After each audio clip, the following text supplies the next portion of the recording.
una necessitat que ha tingut l'home per poder gaudir d'una representació ideal en la que els elements és molt difícil que ens els trobem in situ com nosaltres volem. Llavors, la composició d'alguna manera ve generada per tota aquesta necessitat. I la composició digital, d'alguna manera, és com una prolongació de totes aquestes necessitats que gràcies a la tecnologia s'ha acabat ajuntant amb el que ara coneixem com els efectes digitals en les pel·lícules, o una cosa que molta gent no sap, que és que en els anuncis el 90% dels cels estan afegits, perquè mai no anem a rodar i ens trobem el cel com nosaltres volíem, i sempre, gairebé sempre, s'han d'acabar posant cels de mentida o agafats d'una altra banda. Composició seria el crear coses que de rodatge no són possibles. És fer Llavors, pot ser composició de canviar un cel, o fer plànols impossibles, de ficar càmeres per llocs que no es podia fer d'una altra manera, o bé també hi ha una part gràfica important de composició gràfica, que es poden animar títols, es poden animar lletres, inclús barrejar cosa gràfica amb imatge real.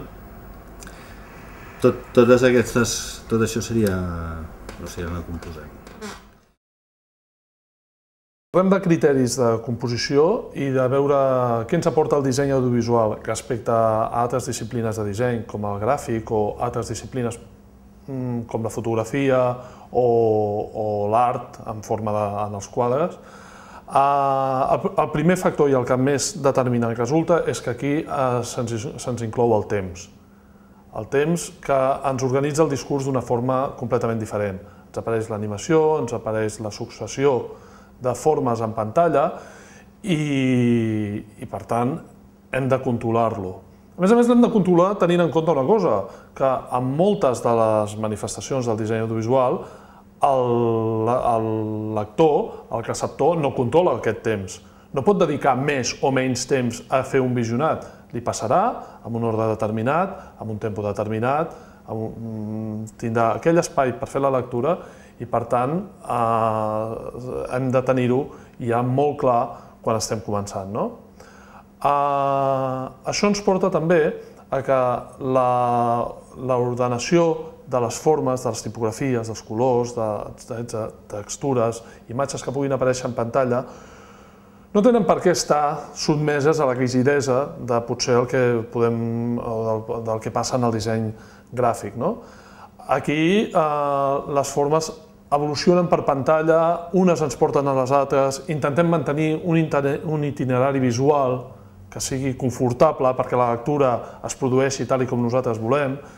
Hem de ser conscients també que hem de marcar una sèrie d'inflexions en el visionat, però no podem estar-lo atabalant ni tampoc el podem tenir avorrit, i l'hem de deixar descansar, no podem bombardejar.